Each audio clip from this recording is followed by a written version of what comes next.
Ini bukti bahwa Polda Metro Jaya atau kepolisian lemah dalam menangani kasus ijazah palsu Jokowi. Assalamualaikum warahmatullahi wabarakatuh. Balik lagi bersama saya Wisaidi di sini di Wisaidi Channel. Bray, baru-baru ini beberapa tokoh diperiksa di Polda Metro Jaya ya terkait ijazah palsu Jokowi. Sebut saja Roy Suryo, Dr. Tifa, Rizal Fadilah, dan Kurniatri Royani diperiksa di Polda Metro Jaya baru-baru ini ya. Namun proses penyidikan Polda Metro Jaya terlihat lemah sekali ya. Salah satunya yaitu proses penyidikan tidak dilengkapi oleh dokumen elektronik sehingga Roy Suryo dan kawan-kawan tidak bersedia menjawab beberapa pertanyaan dari penyidik Polda Metro Jaya. Oke, kita simak videonya ya. Kan Undang-Undang Informasi dan Transaksi Elektronik. Jangan sembarangan menggunakan pasal itu untuk mempidanakan orang. Ya, Undang-Undang Informasi Transaksi Elektronik dibuat dengan niat baik agar Indonesia itu terlepas dari dikucilkan ke dunia internasional karena kita tidak memiliki undang-undang dalam bidang e-commerce. Jadi pasal-pasal itu adalah misalnya untuk 32 dan 35. Itu misalnya untuk seseorang ngirim bukti transfer kepada itu. Tapi bukti transfer direkayasa, tidak kodeks.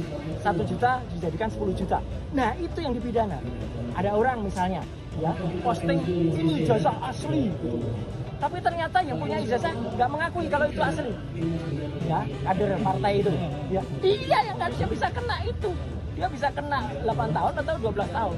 Sedangkan Dr. Rismo, Tifa, saya tidak melakukan apapun terhadap barang elektronik. Dan yang penting, barang elektroniknya nggak ada. Jadi dokumennya saya tadi tanya, mana dokumen yang dilaporkan? Nggak ada, Pak. Loh, kalau nggak ada ya gimana penyidik?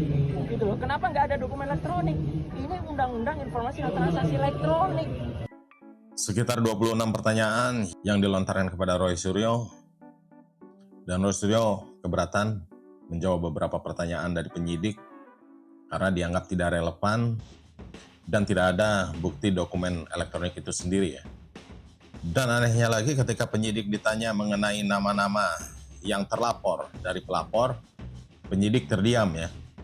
Dan Dr. Tifa mengakui 90% lebih pertanyaan-pertanyaan yang tidak relevan itu ia tidak menjawabnya. Karena dianggap tidak ada kaitannya atau tidak relevan dengan peristiwa 26 Maret 2025 di Jakarta Selatan. Dan ketika mereka menanyakan ada apa peristiwa 26 Maret 2025 di Jakarta Selatan tersebut, penyidik pun kembali terdiam ya. Namun anehnya di sini penyidik karena tidak bisa menjelaskan ada apa peristiwa 26 Maret 2025 tersebut, sehingga dianggap bahwa penyidik hanya menerima laporan begitu saja dari pelapor tanpa menanyakan lebih jelas ada apa peristiwa 26 Maret 2025 tersebutnya. Ini jadi satu kelemahan dan kekonyolan. Oke, kita lihat video klarifikasi dari Dr. Tifa setelah penyidikannya.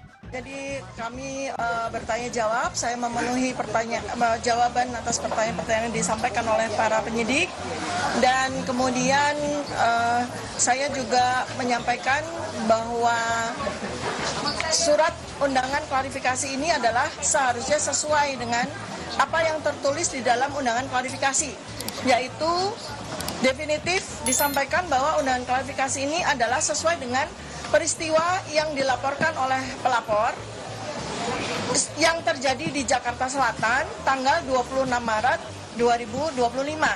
Tetapi sayangnya, saya berkali-kali minta klarifikasi, minta penjelasan tentang apa sebetulnya peristiwa yang terjadi di tanggal 26 Maret 2025 tersebut, sampai dengan terakhir saya tidak mendapatkan sebuah jawaban. Ya, jadi 90% lebih, hampir 100% pertanyaan-pertanyaan yang disampaikan oleh penyidik sama sekali tidak ada kaitannya dengan peristiwa tanggal 26 Maret 2025 di Jakarta Selatan ya. Dan karena itu saya juga menggunakan hak saya untuk tidak menjawab pertanyaan-pertanyaan yang tidak relevan dengan isi substansi dari undangan klarifikasi ini.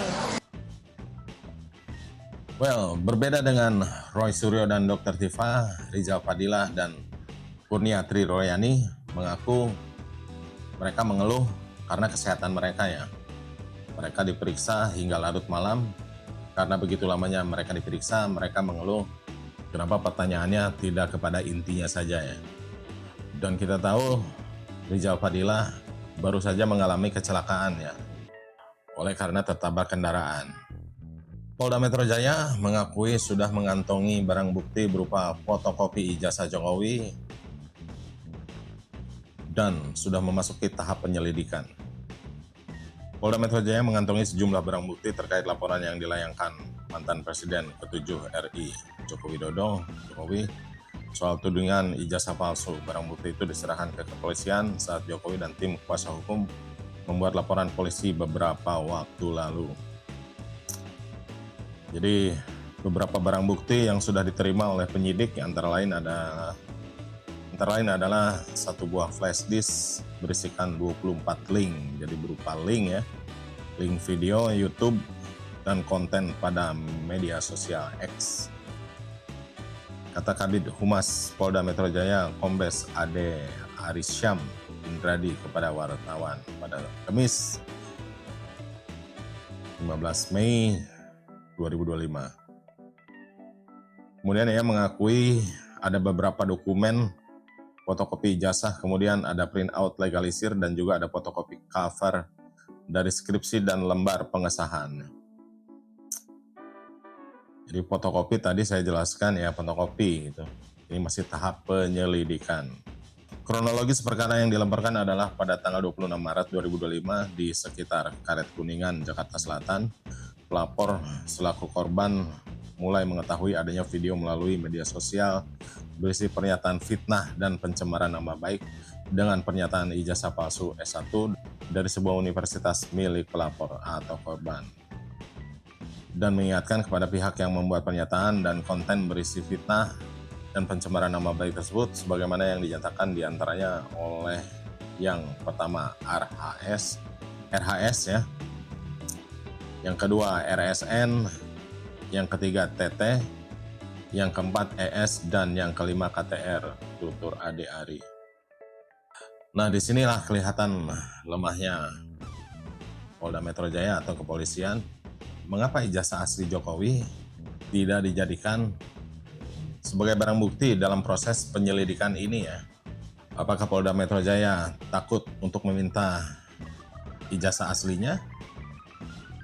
Agar proses penyelidikan ini menjadi kuat ya, tidak lemah. Karena barang bukti primer yaitu ijazah asli Jokowi mereka pegang ya. Oke, ikuti terus informasi-informasi selanjutnya di WIS ID Channel. Terima kasih bagi Anda yang selalu setia menonton channel sederhana ini. Yang belum subscribe, silakan di subscribe, di like, di share, or komen, atau follow sosial media saya yang lainnya termasuk di TikTok. Akhir kata, WIS ID pamit. Assalamualaikum warahmatullahi wabarakatuh. Merdeka!